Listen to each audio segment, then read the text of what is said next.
It's almost cinematic, the opening of chapter 23. Picture a horror film where the tension is rising and you know something scary is about to happen. Now look at the opening of this chapter. Initially, Victor and Elizabeth are enjoying the transitory light and then retired to the inn and contemplated the lovely scene of the waters, woods and mountains. Even in the first paragraph, though, the words obscured and black start to foreshadow the terror and horror to come. By the second paragraph, the wind is rising with violence in the west. The moon had reached her summit in the heavens and was beginning to descend. The clouds swept across it swifter than the flight of a vulture. What an image! A vulture, a bird of ill omen feeding on dead bodies, a symbol, some would say, of shame and judgment and death. There's certainly plenty of that in store for the newly married couple. As a heavy storm of rain descends, Shelley's use of sympathetic background or pathetic fallacy to foreshadow the disasters of the wedding night is obvious. This chapter is, in a sense, the chapter we've been waiting for, a climax of sorts. Remember back at the very beginning of the novel, in chapter 1, when Elizabeth was introduced to us. Victor ends the chapter by calling her my more than sister, since till death she was to be mine only. Shelley foreshadows her death at that point, and now, 22 chapters later, it's about to happen. Let's go back to chapter 1 for a minute though, just to look at that description of Elizabeth in a bit more detail. Victor says, "While I admired her understanding and fancy, I loved to tend on her as I should on a favourite animal." In fact, his references to her abound in animal imagery.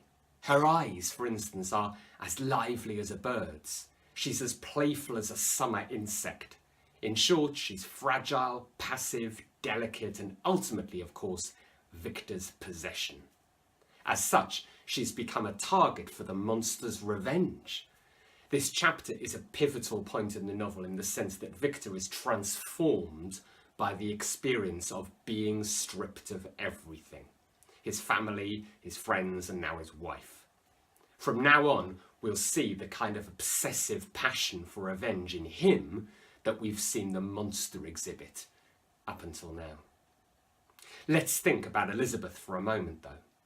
Like many of the women in the novel, she's portrayed in a passive light, and you could consider her a tool in Shelley's hands to highlight the power of men over women in a patriarchal society.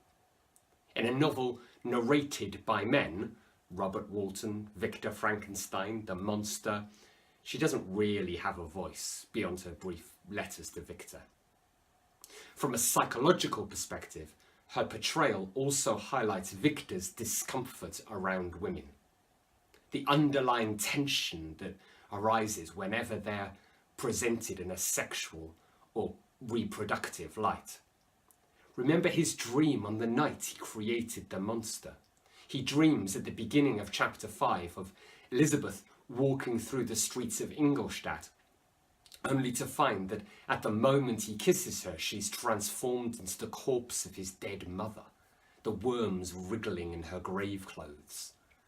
Although he might have had reasons for not wanting to consummate his marriage to Elizabeth because of the secrets surrounding the monster, he has undoubtedly appeared reluctant to marry her.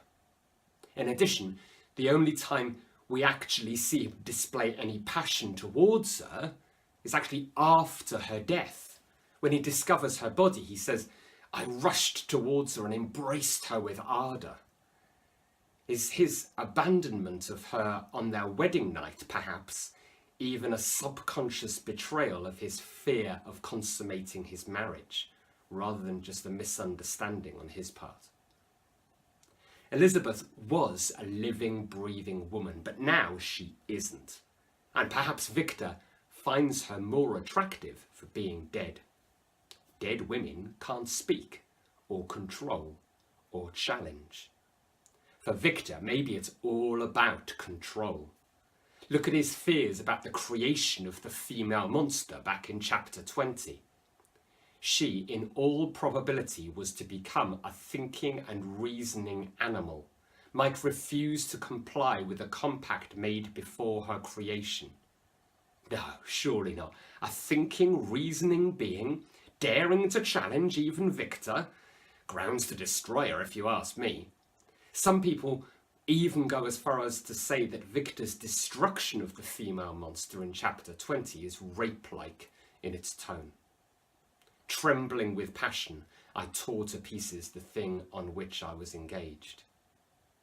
If you've had any sympathy for Victor in the novel, you might want to consider again his attitude towards women. He betrays the innocent Justine, the victim of injustice. He passionately destroys the female being he starts to create, and he abandons his wife on his wedding night. You could even say that he usurps the female reproductive role by seeking to create the monster in the first place. If he can create a being without a woman, what need is there for women at all? From a gender perspective, there's a lot of evidence that Shelley is presenting a society in which women are condemned to passivity and men seek to control. Remember to bring in the biographical context here of Mary Shelley being the daughter of Mary Wollstonecraft, labelled by some as Britain's first feminist, and the writer of A Vindication of the Rights of Woman.